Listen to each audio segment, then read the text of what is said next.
Well, hoping I have a little bit of interesting video for today. This Jonsered 2063, I ran it a little bit yesterday and realized that the speed cut bar and chain is really not a good fit.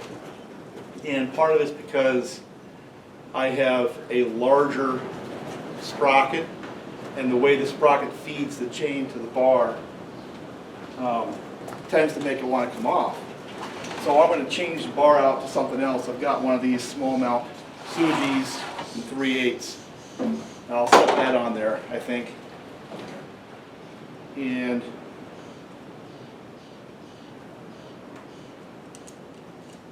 actually, you know what I should do is I've got a bunch of these Forester 20-inch bar small mount for like 455s. That'll fit on there too. Nobody likes the chain, so yeah, it doesn't cut quite as well, but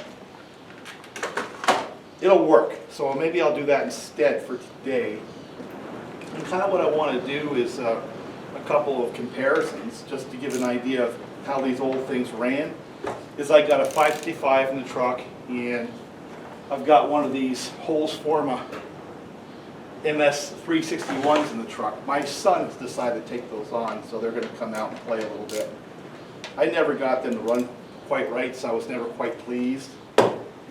So he's already assembled one, and he's getting into the debug phase to figure out how to make them run clean. And the problem I had with them is they had either an air leak or a pulsing issue, and I'm not quite sure what. Could it also be a tank vent issue? But it was something where after you ran it for a while, it started going lean on them. It would start going lean on me. So that's his challenge. But back to the Jonsered. It ran okay. I had to monkey with it a little bit. I'll bring it up to the camera. But if you can see how that sprocket is relative to the bar, it's real easy for that chain to come off, and that's just not a good thing. So off comes this bar and chain. And the other thing was I really had to monkey with it to get it to go on. It's really meant for, you know, a smaller saw. So that's where it's going to go. I mean, it might go back onto one of my little hot rod 562 blends with a 550 cases, small mount. Or it actually might end up going onto a 154 or 254.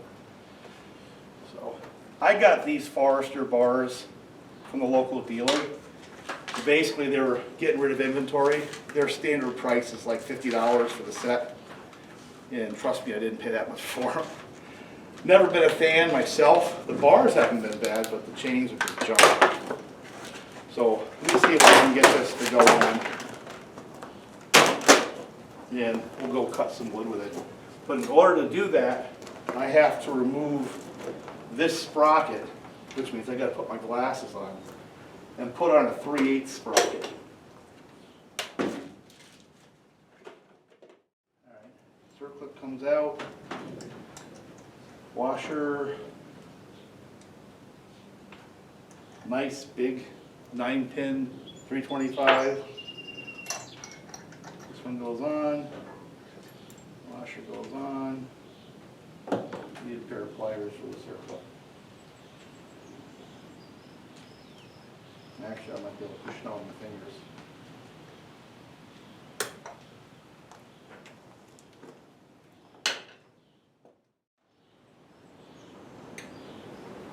Now, I had cut yesterday, and I got rid of that video. I'm not going to use the video. And I'm going to go back to the same spot. But since there isn't a lot of big wood, what I'm going to do is instead of cutting across this way, I'm going to cut this way at an angle so that there's a more cross-sectional area of wood to cut when I get the bigger saws. Oh yeah, the bigger saws. That's the other thing I'm going to do today. I had a real strange one where my 281 came to a stop, and I'll tell you what, it came to a clattering stop. I was afraid that, you know, something actually had broken on the inside, but Bob assured me that from the way it sounded, it was ignition. Well, as usual, Bob's correct. So I went off and bought an ignition system, assuming I had to put the ignition system on. And what I found was, and I don't know if I brought it with, what I found was the spark plug, the cone-shaped ceramic on the spark plug had slid up and hit the tip to where it was basically shorting itself out. So yes, the ignition system did fail, just not how I expected it to have failed. It failed in its own very, very unique way. So I put a new spark plug in the darn thing. After going through some basic analysis, I might fold that in because it was pretty funny. And I was getting all serious about checking for ignition issues and then checking compression. I ran out of arm strength at 182 pounds of compression. And so it definitely has a lot of compression. So sure enough, with a new spark plug, it lit right off. Of course, the takeaway for me on the 281 story is that's why you go through all the basics, because sometimes it's just simply something that simple and that stupid, you know? And, all right. Let's see if this thing will fire off.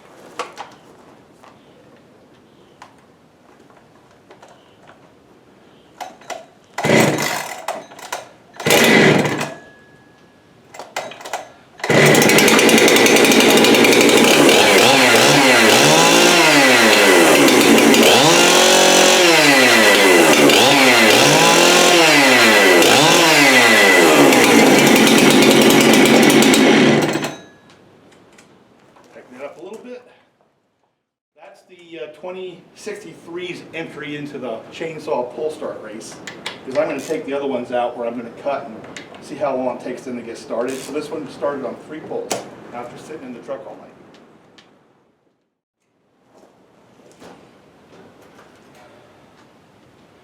Yeah, I apologize for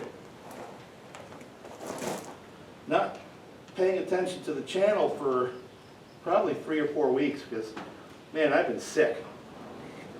Not going to get into the details, but we are on the recovery side of this. Hopefully. Not COVID, don't go there. Of course, everything's COVID. It just depends on who you talk to.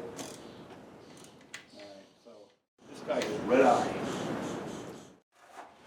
Alright, just for kicks, this is one of those Holzfforma things. It's got some gas in it. God only knows how long it's been sitting in there, because I gave up on this a couple years back. Let's see if it'll even start, and it'll be the start race entry for one of these.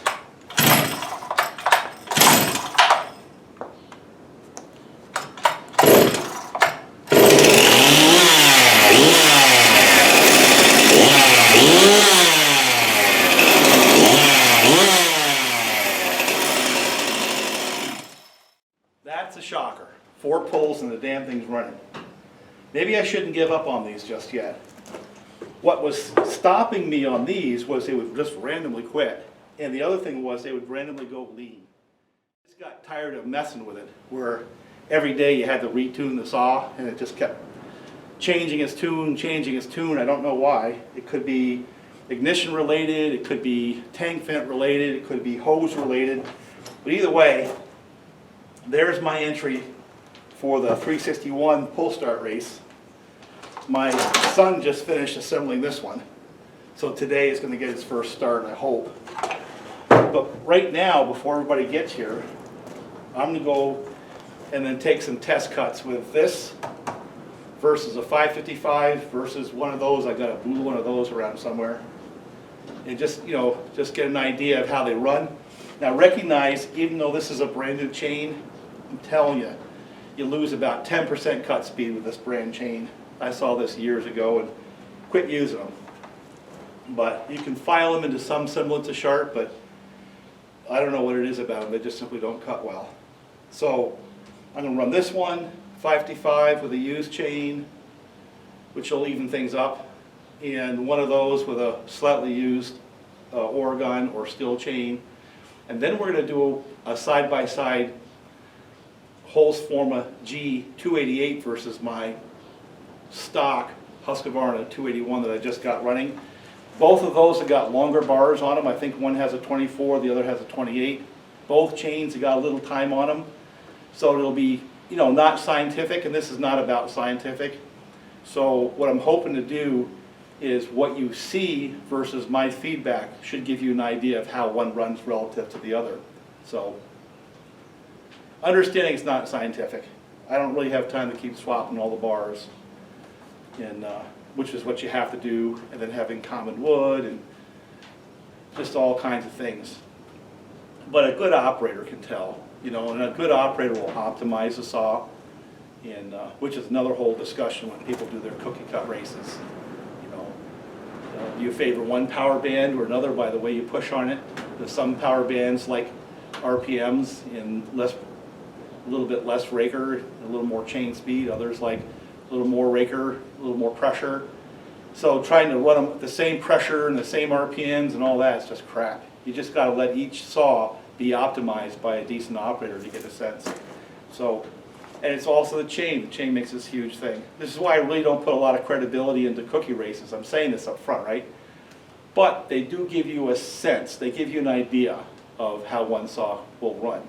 But also, as an operator, it gives me an idea of what I can do to make it run better. So for example, if the power band is in the higher RPMs, well, you know, get it up there and maybe a little bit less sprocket and a little bit more raker, and then get the RPMs up and then get the pressure to where you get maximum cut. And the older saws, like my old Homelite, doesn't like to get past 10,000 RPM. So a little more raker, you know, a little more pressure to optimize that saw.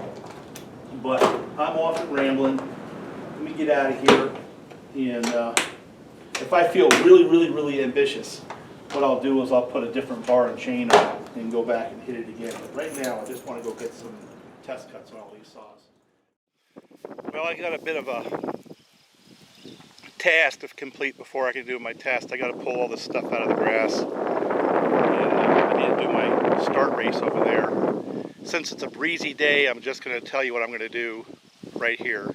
And that's basically fire off the 2063, break them down a little more. I broke them down mostly last night with the same saw. And then start the blue saw, see if it'll fire up just like the little white one did in the garage. And fire off a 555 after that, the autotune. And then the 281 and the Holzfforma g288. Then go down there and cut a slice at an angle so there's actually more surface area to cut, and then do some cookie cuts on that. More to just get an idea of how they work versus how they work one relative to the other. I'd have to do a whole lot more prep than I've done right now to drill down on the nuance of one saw's power band and power point versus another. It's not where I'm. So it'll be a combination of those cuts and my commentary that you're going to have to listen to. 20. I've already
Now that one's pulling a 24-inch bar.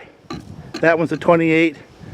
They got about the same amount of time on both chains, so that's really not that far off from being fair. And that 288 has gotten to be better and better and better the more I run it. And I'm really happy to get this one back. I think we'll do a more in-depth comparison at some point in the future. So what did we glean from all this? All 5 of those saws run pretty good. That little Jonsered runs really good. May not be the strongest saw, but it's obviously going to be an easy saw for somebody to live with, maybe me. The g366 started its little goofy stuff towards the end of its last cut. You may have picked it up if you were observant. And the 555 just does what a 555 does. Now in terms of power and ease of use and all that, it pretty much has the other two covered. But it should, you know, being auto-tune and more modern design and all that kind of stuff. Fancy cylinder versus the open port on that Jonsered. The Jonsered, though, I think is a better saw to live with than the g366 because it keeps on running and it keeps starting. That one, like I said, was beginning to get into its lean condition towards the end of the second cut. And the triple nickel there, I think, has the other two covered in terms of living with a saw. But the Jonsered's endearing because it doesn't vibrate very much, and it's obviously an easy starting saw, right? And it just keeps running. So there's a place for that. You know, if you're a collector and you like running old saws, peak power is not your prime concern, that's obviously a very good choice, because you can do a lot of wood with that and won't wear you out. By the way, I didn't mention this, but both the triple nickel and the Jonsered have the same bar and chain combo. I had forgotten to mention that. Whereas the Holzfforma g366 has got a fancy total bar with a fancy Oregon LGX style chain on it. So it would have an advantage in cut speed, you know, all things being equal, because it has a better chain. But the triple nickel versus the Jonsered is a very fair comparison, because both those chains have about the same amount of time on them, which is not much. I got those Forester bar and chain combos from a dealer who was trying to thin out stock. I didn't pay much for them. You know, and I don't see any reason why not just to use them. They cut, right? Just run. So that's what I'm going to do. Pro Series, I'm not sure if I would call that a Pro Series bar. We'll see. We'll run them, you know, they're cutting wood, so why not? I'll just sharpen them until I wear out the chains and then throw a decent chain on there. But for hobby saws, why the heck not, right?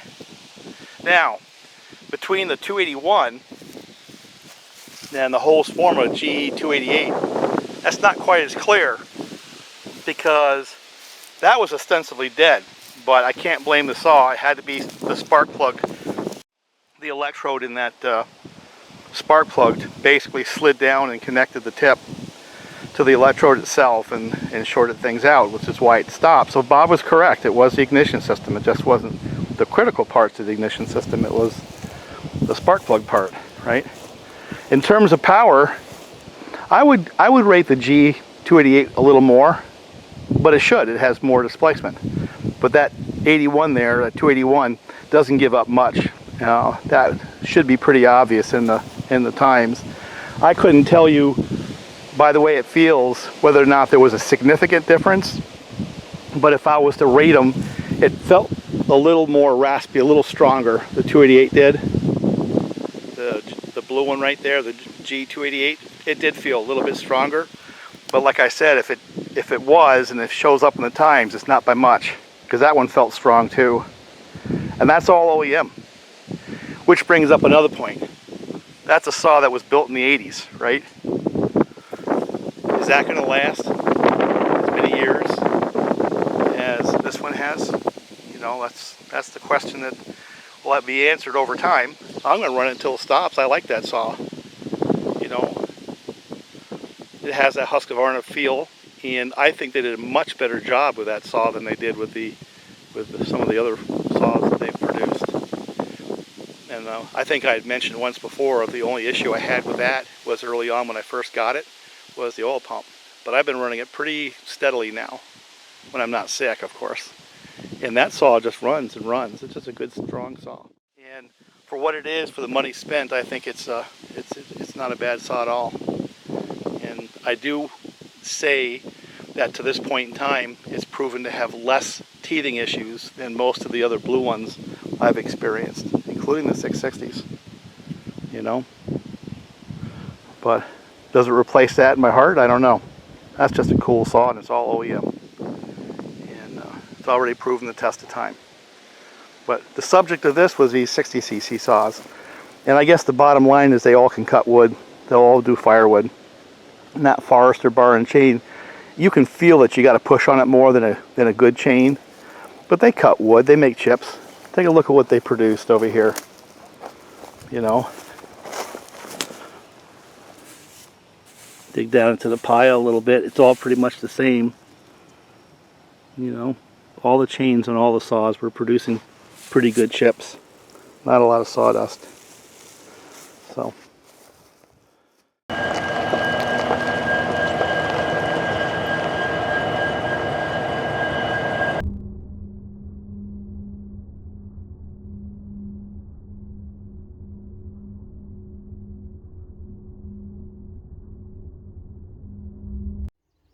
Yeah, I think this is about contrasts.